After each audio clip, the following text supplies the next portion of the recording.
I've sure taken my sweet time making this, haven't I? Angel dust gender. Oh, how I love to debate you. I'd like to make a disclaimer right away. This is not to equate weakness with femininity. This is not to say that men can't be feminine. This is not to say that men can't experience these things or that they cannot be victims of assault. Like, I'd like to be as clear as I can about that right away because I've already had people misconstrue the idea that I think Angel Dust should be a woman, and they've already jumped to those conclusions. I do believe that if you think that right off the bat before I've gone into my details, that there's something wrong with you, because you were assuming that you're projecting onto me, is what I'm saying. Anyways, and number two, I'd like to say that I would never debate a real person's gender. Like, let's be real here. I'm trans myself. Obviously, I would not want to tell a real person what they want to be. But I'm saying that for this fictional character, that there are reasons I believe that he should be a woman. He's a fictional Spider-Man. I don't even think this should be a question. But I feel the need to say that in case someone in the comments wants to say, like, oh, I experienced this, are you saying I should be a woman? No. For being the woman-focused of the two shows, has been really struggles to give the female characters focus over the men like Vox or Alistair. When it comes to our main group, we barely know anything. And Nifty, oh, forget about it. We haven't even written her yet. Angel Dust isn't terribly complex, but we do see his life and we see his struggle outside of the hotel. We get a very on-the-nose explanation of his mindset and why he does what he does. And for his struggle, what is it?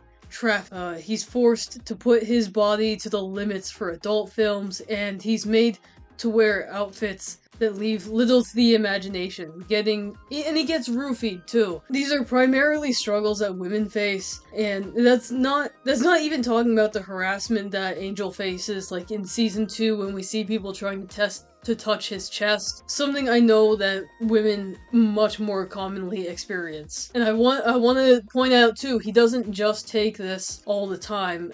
The only time he'll ever take abuse is from Valentino, but that's in a different context. He will defend himself and he'll shove people away, and he'll make sure that people don't use him like an object. With Val, he'll only really defend himself outside the studio as per contract. And I just feel like, again, if this were a woman, like I said, this would be her taking back bodily autonomy, like, and it would make more sense. I don't know, again, I'm not saying men can't experience this, but I feel like this is so much more commonly something that women go through if they have to use sex work as their means of getting payment, or if it's just what they want to do. Like, no judgment, right? And I'm saying this from the standpoint that I've done my research to hear, like, people's feedback on the character, and as far as I've seen, it's all been exclusively women who relate to a struggle. Whether they are a worker in that field, or if they're just someone who's experienced sexual abuse in their life, or has experienced, like, trafficking, they relate to his character, and I've not heard of any men who relate to him. In isolation, I think that he could have been good representation of male victims, but as far as we've seen in the show, it is always the male characters that get the attention, and the female characters who get sort of written off, and there's this huge favoritism for the men. And this Angel Dust character really could have been a chance to represent the struggle of a woman, but she would rather have it be a cute twink boy. And let's talk about his behavior too. It's sort of crazy to me that they have a gay man trying to elicit sex out of everyone that he sees. It's so stereotypical. It's not the subversion that everyone is saying it is. It's a failed attempt to subvert the trope, because sure, on his own we see his reason for acting the way that he does, but every single other gay man acts like him in both shows. The sassy twink who is constantly looking for sex.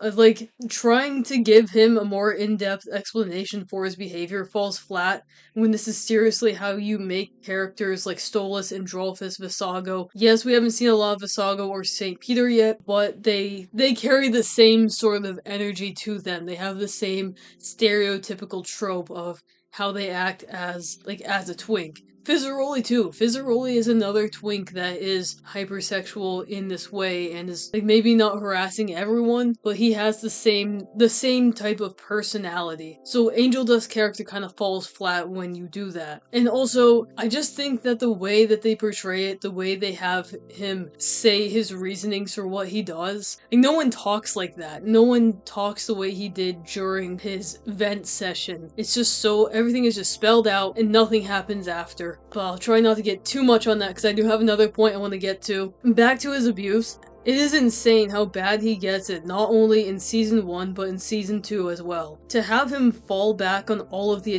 development that he had going for him, like, literally, he has this whole arc throughout season 1 about overcoming the abuse. Not overcoming, but like, being able to stand up for himself. And then in the beginning of season 2, he's talking about how he's finally getting the therapy, he's getting better, and like, they just have multiple beating and torture scenes throughout the season. Seriously though, at what point does it go from being a tragedy of the character to blatantly just wanting to torture one of your twinks? If Angel was a girl, they'd either not be interested in having all these torture scenes, or they would realize that, hey, maybe treating her as a punching bag is kind of insane. Sexually abused, electrocuted, humiliated, and by the end of it all, sent back to her pimp. They would have realized that she needs more to her successes, that having her be a loser in all of these isn't exactly the move here. She had development in season 1, like I said, and like everything indicated she was getting closer to moving forward, or just like having a break from it, having some healing time. But then of course, no, hypnosis, drug, implied SA while she was unconscious, while he was unconscious, and not getting to have any sort of win. After all the suffering, he just goes back to Val. And the reason being that he thinks he'll hurt them. And this is stupid, and you know it too. I don't want to hear anyone defending this decision. Valentino has not acted sweet with Angel. Sure, over text maybe, but in person he's only ever been,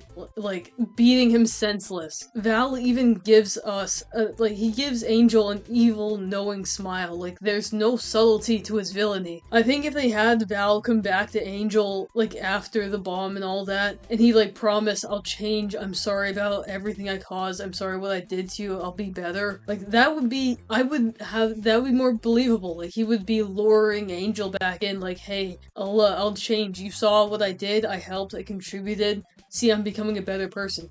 I would believe that more than maybe Angel wants to see the better in Valentino, and he thinks that he can actually help him. He can fix him or something. That there's finally a turning point that maybe Val wants to be redeemed. As is now, Val has given no reason to be seen as convincingly pleasant or charming. Just annoying and dumb. I'm sorry to the Valentino fans. I don't know why you think he's cute or quirky or a dumb little moron. He's not. He's annoying. This isn't about him though. This is Angel's time to shine. Bivsy has this huge issue with obsessing over yaoi or fetishizing her gay men. Helva's whole premise got sidelined for Stolas X Blitz, and there's so many random side characters, like random men that just start making out with each other. Like, even during the Barbie short, they just had these two background characters become a thing so that you could laugh at them and think they were hot or something. Ironically, for as much as she has a gay man fetish, Angel himself doesn't look like a man, or even a male adult film star. He isn't muscular like you would expect for gay men. I'll get into another time, but there's this huge issue to me with women fetishizing gay men and turning them feminine for their kinks, and it just really bothers me. I'll get into that into a different video if you guys want to hear me talk about that, but that is a huge issue I have in general with, like, I've seen it so many times where women will do, like, a yaoi or a gay story and they make their twink all, like, girlish, and it's just, again, I gotta stay on track. Angel isn't for the gay men's gaze, though. Even outside of that, he doesn't read as a male in any way. I'm not saying men can't wear makeup. Hell, I think men look great with it. I like to experiment with it. I'm saying that Angel has a feminine looking style. Sue me if you want, but I do think there is feminine and masculine leaning makeup styles. I don't think that's crazy to say. He's always wearing women's clothes, which again, femboys exist, but they're still boys.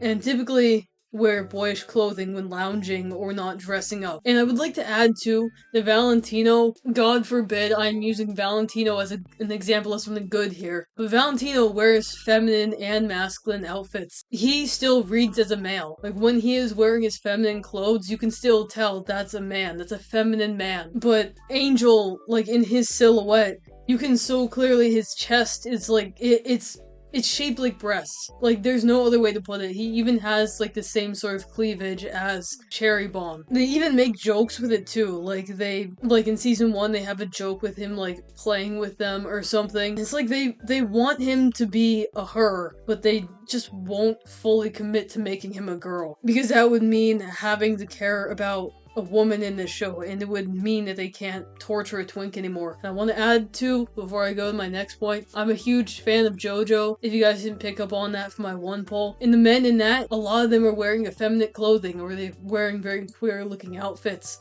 But they all still read as men. Again, I need to be so clear about that, because I don't want you guys misinterpreting what I'm saying here. There is a way to do feminine men in your character design, but Angel Dust is so clearly not a man. I think they could have a chance to do good rep of a hypersexual woman too, and make sure that she isn't objectified. Like maybe they don't even have to make Gunnar merch of her if she was a woman too. They already do enough Gunnar merch of like the men and the women in this show. I think maybe they could have a big thing for Angel's character. She's an adult film star, and sure she's hypersexual, but like they just don't sell the merch of it because it's exploitation of stuff that's like hurting her, or like the job is not good for her. Little bit of a side tangent there. I want to say too, I understand him acting sexually as a coping mechanism or to keep up a mask, but I do think it's not done very well. Maybe some hypersexual people can relate, but the way that Angel harasses Husk implies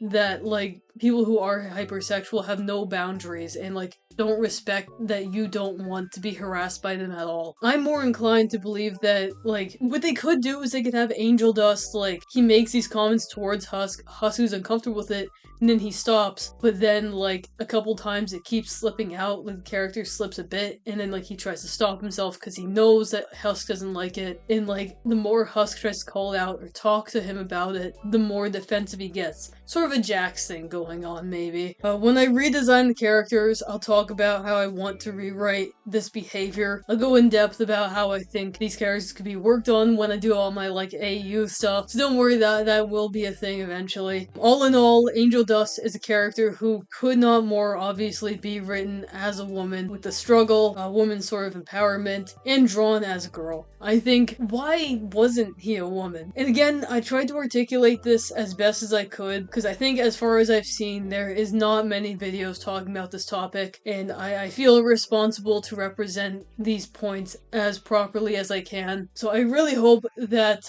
my video comes across well here. I do not want to, I don't want to misrepresent this argument, because I know I've had a lot of people also agree with this as well as be like iffy about this opinion, so hopefully I articulated everything good enough. My question of the day, are there any points that you think I missed with this, and what else about Angel's character do you think reads as a woman to you?